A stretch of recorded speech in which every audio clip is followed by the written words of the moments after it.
君はね確かにあの時私のそばにいたいつだっていつだっていつだってすぐ横で笑っていたなくしても取り戻す君を I will never leave you On a battle then I'll take it to the street where there's no rules take off the gloves rip please to down gotta prove my skills so get down my lyrical depths to roll battle smack down now gotta shoot to kill and shoot to skill don't you be afraid man's gotta do how it feels 60, 70, 80, 9, 10 I flip the script to make it to the top 10 go taking rock I walk away from a sunrise room windless night moonlight nights my ghost free shadow as a room from room night free dance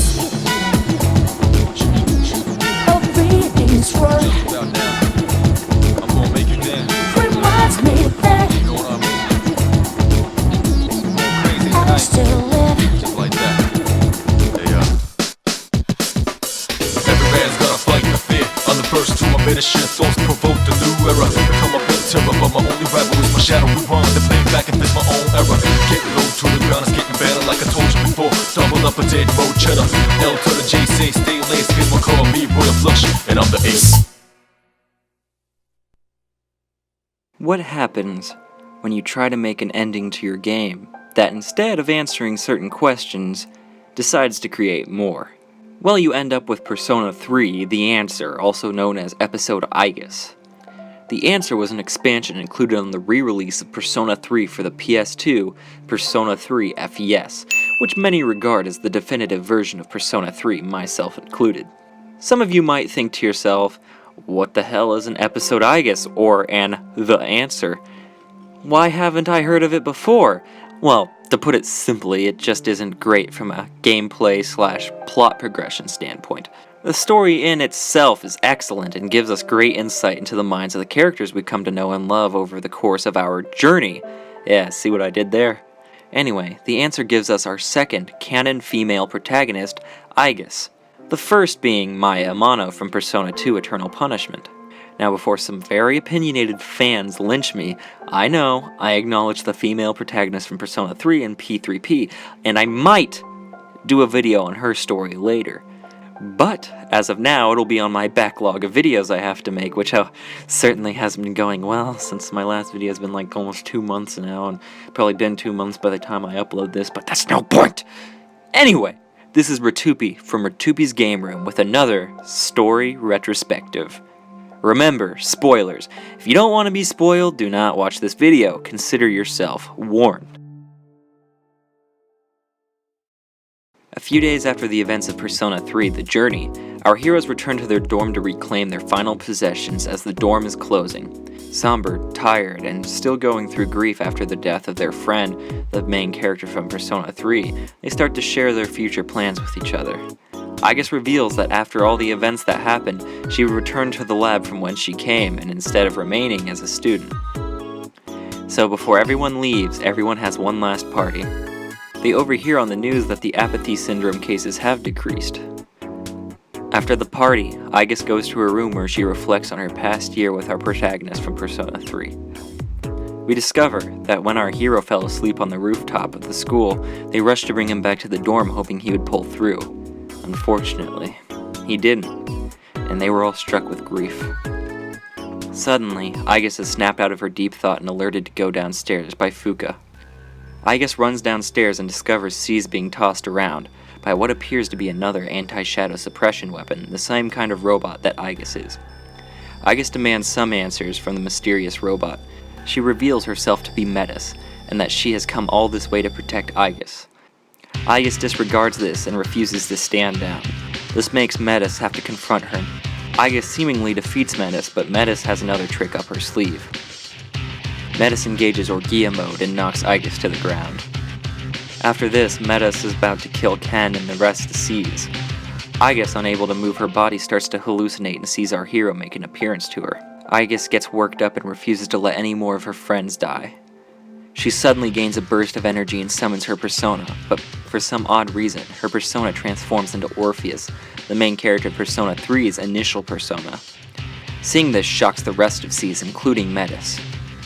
Orpheus lets out a loud screech that messes with Metis' artificial body.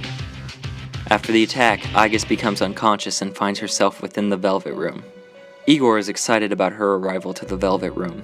He ponders whether she is human or machine, and describes how she is very similar to him in that regard, because Igor too is an artificial life form brought to life by Philemon. Igor introduces himself and Elizabeth to Aigis. He tells Aigis that she gained the ability of the Wild card, the very same ability that our protagonist from P3 had to summon multiple personas. Igor reveals to her that our hero from P3 discovered the answer to life. He tells her that her journey will lead her to the similar answer that he has found. Aigis wakes up loaded to the teeth with gear. She stands up and makes her way to Metis, who reveals their dorm is caught in a Groundhog Day sort of situation. Today and every day after today will be March 31st, unless they go and stop the Abyss of Time which has formed below their dorm. They journey down below their dorm into the Abyss of Time, where Metis tells them that they have to eradicate it. Initially, Cease isn't having any of her nonsense, but they seem to have no choice. Yukari appears and she seems, rather irritated. All of Cease returns up to the dorm and prepares themselves for battle, leaving Aigis and Metis alone. We see Aigis show some sympathy towards Metis, and Metis excitingly refers to Aigis as her sister. Our heroes rush down into the Abyss of Time, ready to start on their journey when they see a familiar figure walk through one of the doors. They chase after it. After a tedious battle in the dungeon, they end up in a dead end much like Tartarus had. Except in this dead end there's a door, and they see the figure walk through the door as well. Cease starts to feel melancholy, thinking about how the peace they obtained was short-lived. Metis tells them that they will all relive their past down in the Abyss of Time. She approaches the door and a large light engulfs them. They wake up in the mall, confused. They discover that they were teleported to June of last year, 2009. Metis talks about how they can revisit the days of past when going through these doors, and decide to go back. Except when walking through the door that they came through, instead of waking up in the Abyss of Time, they ended up straight in their dorm. They go back into the Abyss of Time, but this time through a different door. After fighting through another horde of enemies, we see Ken wake up in the police office. It appears we see a flashback of the day after his mother died. He told the cop that his mom was crushed by Shinjiro's persona. The cop doesn't believe him though. This pisses Ken off to tears, and Ken swears to get his revenge. We return back from the flashback and everyone tries to console Ken. They start to blame Metis for seeing the bad flashbacks.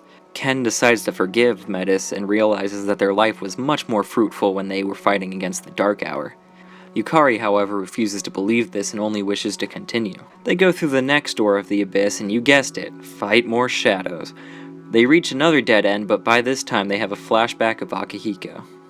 We see Akihiko excelling in boxing at his school. He gets offered a hefty scholarship for joining another school's boxing team, but when Akihiko says,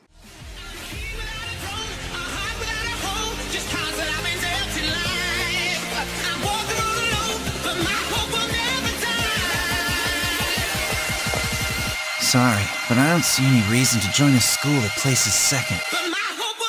Who's laughing now?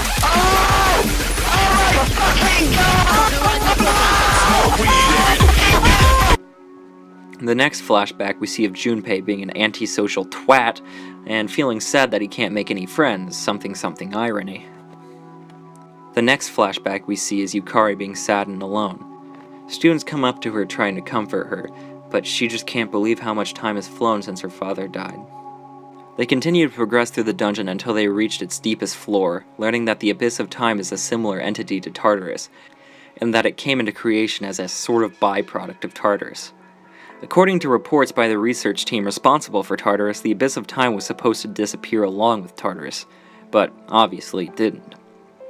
Metis confirms that their logic was not flawed. Some great force is keeping the Abyss of Time from vanishing. Seeing the final door, they were determined to go through and stop whatever caused the Abyss of Time to exist. We see Aigis huddled on the ground when we see our protagonist from P3 show up. She instantly gets up and starts chasing after him, but for some reason she cannot catch up. She falls down begging him not to go, but she eventually loses sight of him. She tells herself she failed her purpose and cannot do anything anymore, and ponders if her life has any meaning anymore. She wishes that she could turn back into a mere machine. Once we return, everyone was confused why we saw Aigis' memory. It's revealed it's supposed to be her chasing after him in her dreams, and how she awoke into his ability of the wild card. Metis tells everyone that the easiest way to solve this mystery once and for all is to eliminate everyone of C's, well, except of Aigis. Suddenly, before anyone has time to say anything next, a shadowy version of our hero appears from the darkness. Metis tells everyone that he is the manifestation of all their regrets. Their regrets are the reason the abyss of time did not disappear. They all engage their regrets in battle, and they defeat him, and it starts to disintegrate, and we see flashes of his normal appearance, something less human. And then we see butterflies come out of his skin, and he disappears. It was a powerful shadow that was finally defeated by their determination. Metis teaches C's a lesson about shadows, telling them that they are all born of the darker parts of the human psyche. She explains people with understandings of their darkness and shadows and can control them are persona users. She explains the reason the Abyss stayed is because of their lack of wanting to let go of the fact that they lost a loved one, our hero. Metis also tells us that we must go through his bedroom door as it can lead us to the next part of our journey. Once they go through the door, the Abyss will disappear, and they will go into the true past. They return to the dorm and discuss what to do next, determining whether or not to go back and stop his sacrifice to save him from killing himself. Ken brings up how they had no idea how their hero died. At the hospital, they couldn't really find a reason. He says that our hero performed a miracle by ending his own life to save everyone else's, and undoing what he has done would be wrong. Akihiko agrees with him and says that we should just focus on the present and future, but Yukari, suddenly full of emotion, disagrees and says that she just can't move on. She needs closure and she needs to go back to the final battle. She wants the slightest chance to bring him back. Akihiko and Yukari argue about what's morally correct. Junpei also gets worked up and says going back to save him would mean that they would have to fight Nyx again. And Yukari brings into question that it's okay for him to die, but not for us to put our own lives on the line to save him. Then Junpei counters it, saying what could happen if they lose this time. Yukari states that there's only one way to resolve this. They must all fight to reclaim the keys that they received from going back through all the flashbacks and merge them into one to open the door and save him. Metis is scared because she doesn't want Aigis to be killed the same way our hero was. Aigis can't make up her mind whether to use the keys to open the door to the present and move on, or go back to the past and save him. Yukari tells Aigis that she needs to quit running away. She tells her some pretty harsh stuff, leaving Aigis more torn than before. The final nail in the coffin is when Yukari tells Aigis why did she inherit his powers when she can't even make up her own mind. Yukari is determined to fight everyone to get their keys and go back and save him. Mitsuru says that she will side with Yukari, and Metis leads them to a place where they can all fight. Metis takes them in front of the area where they'll fight and explains this is where, well, they'll fight for the keys. This is the real battle. Their lives will be at stake. Aigis asks if there's a way they could avoid this. Metis tells her there's no other way because of them wanting her key. Metis reveals to her this is the place where she had awoken, and they enter the arena. The first battle is with Akihiko and Ken. Aigis and Metis win. When they lose, they disappear. Metis tells Aigis that they haven't died, but they won't return into their true forms until all the keys have been brought back together. Next battle is with Koromaru and Junpei. Aigis and Metis win once again. After their battle, Aigis yells at Metis, telling her that she cannot fight like this anymore. Aigis is set on giving the rest of the keys to Mitsuru and Yukari. Metis tells Aigis don't go. She doesn't know who she truly is and just wants answers just like Aigis. She only knew two things when she had awoken.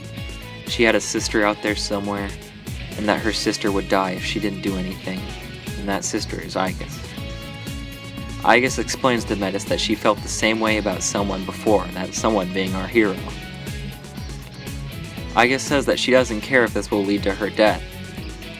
She won't hurt those who gave her a heart. Metis continues to beg her not to do this, and falls to her knees crying. Aigis, moved by this, approaches to Metis and tells her that she won't leave her alone.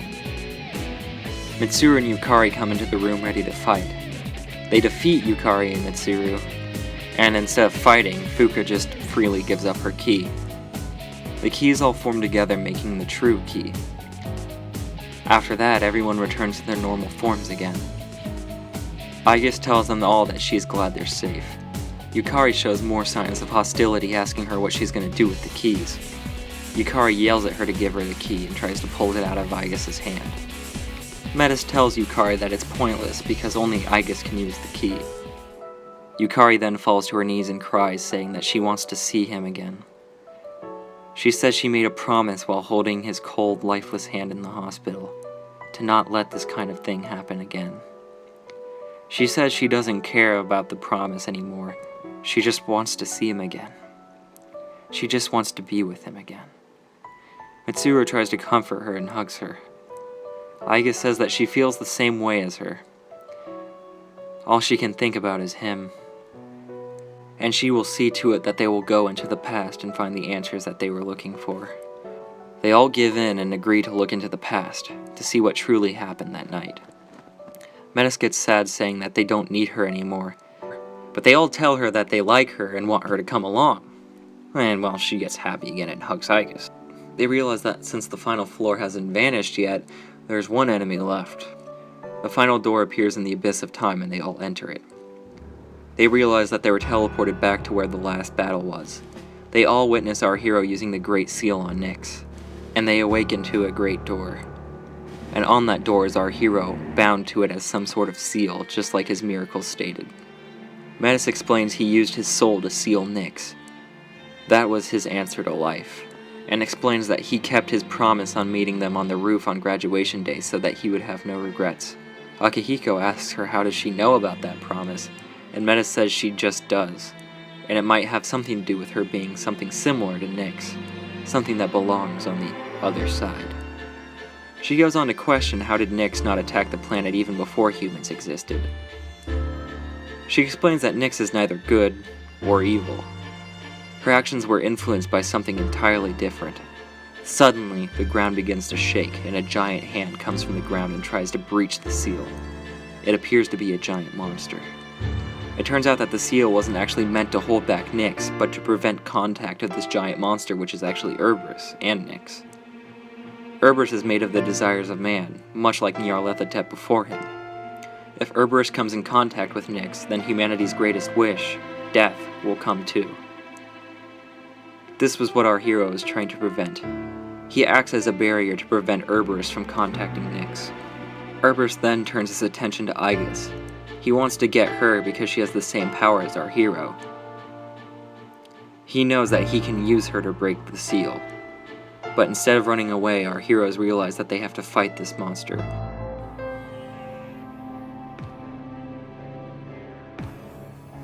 And after a long, tedious battle, they defeat Cerberus.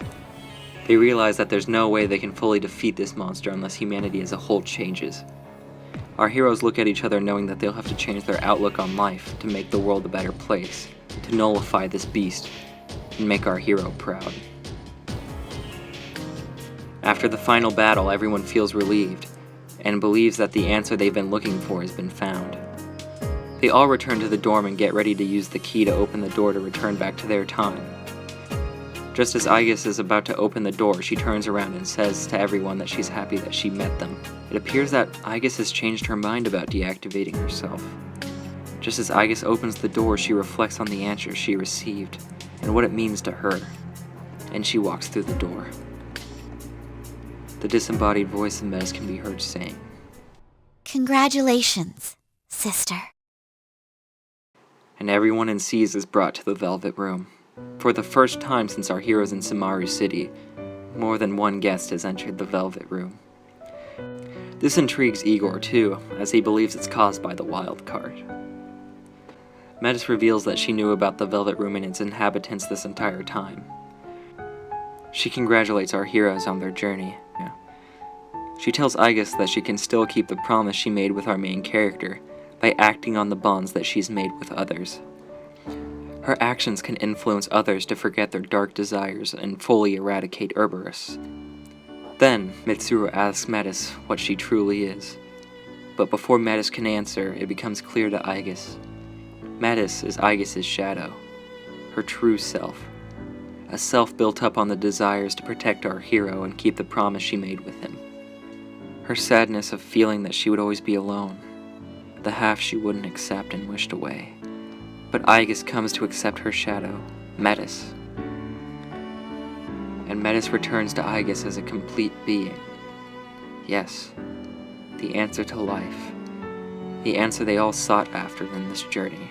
The answer they received. Aigis feels like her life has reached a peak and ponders if this is the end of her life, since she feels her life has been so satisfied. She feels that she can accept the loss of her dear friend, the one she loved and sought to protect. Aigis sits upon the chair in the velvet room, and tears start to flow down her cheeks, full of sorrow and happiness. She feels empty for leaving our hero behind on his farewell. And at this point is when Aigis becomes less of a machine and more of a human. Her heartful cry has been sung, and she is at peace with his death. Igor sends them away back to their real world as they fade out at the velvet room. They awaken in the dorm on a brand new day. Aigis is reawoken within her bedroom.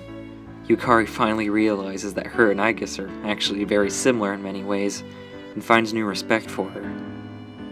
And instead of taking everyone's evokers, Mitsuru lets everyone keep them as a memento of their journeys. After their hardships and difficult battles, everyone in Seas feels rather tired. They all head to well-deserved rest. The next day, everyone is ready to leave their dorms and start on their new adventures of life, and carry on the answer that they discovered. Right before everyone leaves, Aigis asks if she can still go to school and live a normal life with Yukari and everyone else. Mitsuru agrees, to much of everyone's surprise, and as Aigis and Yukari step out of the dorm where they spent the past year of their lives, they reflect on the days they spent in that dorm, and Yukari asks Aigis one question. You want to be my roommate? Life delivers all equally to the same end. Go forth without falter, as your heart is your guide. Our heroes discovered the answer they so desperately fought for, and agree to carry on the message of our hero, that in hopes of one day that humanity would quit from wishing death. Truly, a pure and noble answer. But there's one thing left shrouded in mystery. In the darkness of the deepest depths of the heart, something soon will be uncovered. That something is the truth.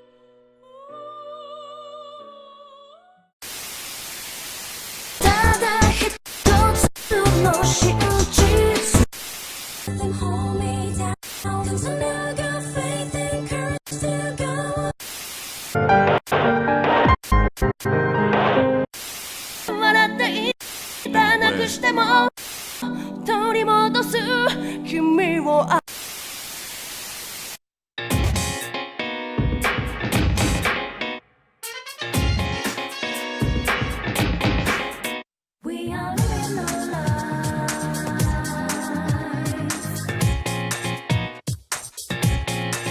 but with so much information.